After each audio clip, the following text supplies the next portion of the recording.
If you think that game sense is something you either have or you don't, that belief is probably the exact reason yours isn't improving. Most players treat game sense like a passive stat that slowly levels up the more they play, when in reality, it's built through a very specific habit that only leaderboard players consistently practice. In this video, I'm going to give you the single most effective habit for building game sense, and more importantly, I'm going to show you exactly how to implement it in a way that actually sticks. This isn't about playing more, grinding aim trainers, or memorizing ability lineups. It's about changing what you do in the exact moment things go wrong so you can turn every loss into learnings that compound over time. Before we get into that though, just some quick context so you know where this is coming from. I've helped my team reach second place across all USA colleges in Valorant, reached top 200 in the finals, and won as a solo queue against full-time pro players in leaderboard stacks more than 600 times across 5 FPS titles. What I'm about to share with you isn't just theory, it's what I actually used to hit the leaderboards in multiple FPS games. Alright, so, the habit is simple on the surface but extremely deep in practice. Every time you die or lose a round, you ask yourself what gap in your knowledge or expectations caused that outcome. Not what mistake you made mechanically, not what your teammates did wrong, but what you believed about the situation that turned out to be incorrect or incomplete. That distinction is everything. If you died even though your assumption was correct, then that's a mechanics problem. If this happens a lot, aim trainers will be your best friend. What we'll be focused on in this video is specifically around what you should do if your expectations are consistently proven wrong. Most players never isolate the why behind their defeat.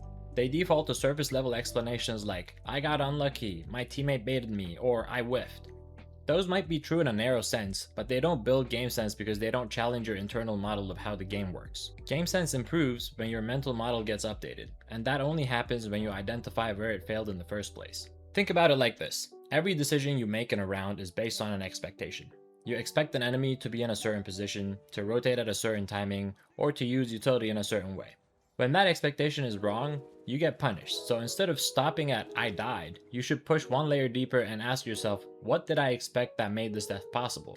Let's break this into something actionable. Right after you die, run through a quick 3-step mental process. First, identify the exact moment where the situation became unwinnable for you. Not the moment you got shot, but the moment where, even if you had perfect aim, you still would have been at a disadvantage. Second, define what you believed right before that moment. Maybe you thought the enemy wouldn't push through a smoke, or that they had already rotated, or that your teammate had a certain angle covered. Third, isolate the gap between reality and your belief.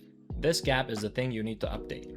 Over time, these gaps start forming patterns. You might realize you consistently underestimate how aggressively players push in certain ranks, or you overestimate how often teammates hold certain angles. You might also just misunderstand common rotation timings. Each of those patterns is a direct upgrade path to your game sense, because now you're not just playing more, you're correcting your internal assumptions as you go. Now let's contrast how this plays out with Little Timmy versus Chad. Little Timmy dies holding an angle and immediately says, wow, that guy just wide swung me like an idiot, and then queues for his next game. From his perspective, nothing meaningful happened. He attributes the death to randomness or the opponent being reckless, and because of that, his expectations don't change. Next time, he holds the same angle the same way and gets punished again. Chad dies in the exact same situation, but instead of dismissing it, he pauses for a second and asks what he expected. He realizes that he assumed that the enemy would jiggle peek or play slow because that's what he would have done in that situation. The gap becomes clear. He projected his own playstyle onto the opponent instead of accounting for variability. His adjustment is simple but powerful. He now widens his expectation range to include fast swings in that scenario. Next time it happens, he positions slightly differently or pre-aims with that possibility in mind, and suddenly that random death becomes a predictable interaction. The difference isn't talent or experience. It's that Chad is actively updating his model of the game, while Little Timmy is just accumulating hours without refinement. One is compounding knowledge, and the other is repeating the same mistakes over and over. To make this habit actually stick though, you need to remove friction. You're not writing essays mid-game or overanalyzing every single death to the point where it affects your focus. You're just asking one focused question. What did I expect that was wrong? If you can answer that in 5 to 10 seconds, you're doing it correctly. The goal is consistency, not perfection. Another key detail is to avoid outcome bias. Just because something worked doesn't mean your expectation was correct. If you push a site with no information and it happens to be clear, that doesn't validate the decision. You still want to question what you believed going into it. Did you actually have a reason to think that it was clear, or did you just get lucky? This is where a lot of players plateau, because they only analyze failures and let flawed reasoning slip through when it produces good results. You also always want to keep your adjustments specific and testable. Instead of vague conclusions like, I need better awareness, you should frame it as, in this situation, I'm going to assume that there's at least one other enemy unless I have confirmation otherwise. That's something you can immediately apply in your next round, and it gives you a clear feedback loop to see if your updated expectations hold up. Over time, this process builds a much more accurate and flexible understanding of the game. You stop relying on rigid rules and start operating on informed probabilities. You're no longer surprised by common plays, because you've already accounted for them in your mental model. That's what high-level game sense actually looks like. It's not about psychic level reads, it's just well-calibrated expectations. Now, there's a bonus layer to this that can actually accelerate the progress even further, and that's using VOD reviews. When you review your gameplay after the fact, you remove the emotional noise that comes from dying in the moment. Right after a death, your judgment can be slightly blurred by frustration, urgency, or even ego. In a VOD, you can pause, rewind, and objectively analyze the situation without the pressure. This makes VOD reviews technically more efficient for identifying those expectation gaps, because you have more context and more time to think. You can see things you completely missed in real time, like a piece of utility you ignored or a timing you misread. However, there's a trade-off that most people underestimate. VOD reviews require dedicated time and intentional effort, which means they're harder to do consistently, especially if competitive gaming isn't your top priority in life. That's why the in-game habit is so valuable. It's frictionless, it happens naturally as you play, and it fits into any schedule.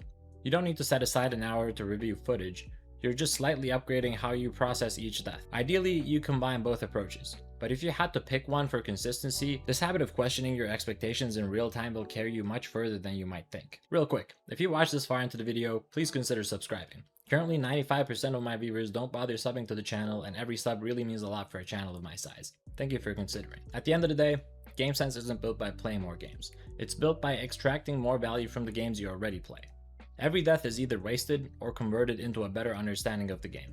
And the difference comes down to whether you challenge your expectations or protect them. If you start consistently identifying those gaps, you'll notice something interesting. Situations that used to feel chaotic start feeling structured, and plays that used to seem unpredictable start feeling obvious. That shift is the result of a refined mental model, and it's what separates players who plateau from players who keep climbing. I'll put in some clips of me doing this out loud so you have a clear reference for what this should look like in game. Enjoy.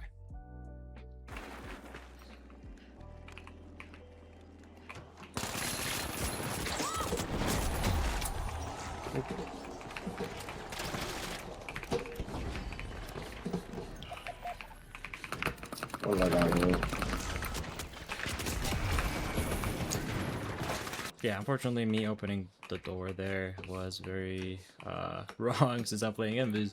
Gotta remember to wait until my heavy teammate can really draw in all of the fire before I do first actions like that. Because that makes sound, enemies kind of expect it. But as you guys saw, one of them was posted up behind me looking at the back of my head as soon as I did that. So I really gotta focus on playing Invis like a sneaky motherfucker.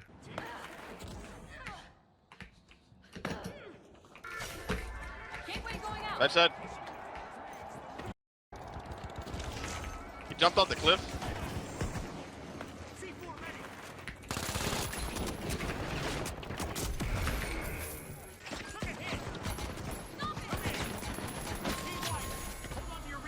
Yeah, even though my teammates were able to clutch that up, I thought the heavy teammate was gonna stay right here, drawing some more fire as I was able to clean one up, but I don't have that type of coordination with my team. I can't be assuming or expecting my teammates to do certain plays, especially when this is not like a pre-made stack.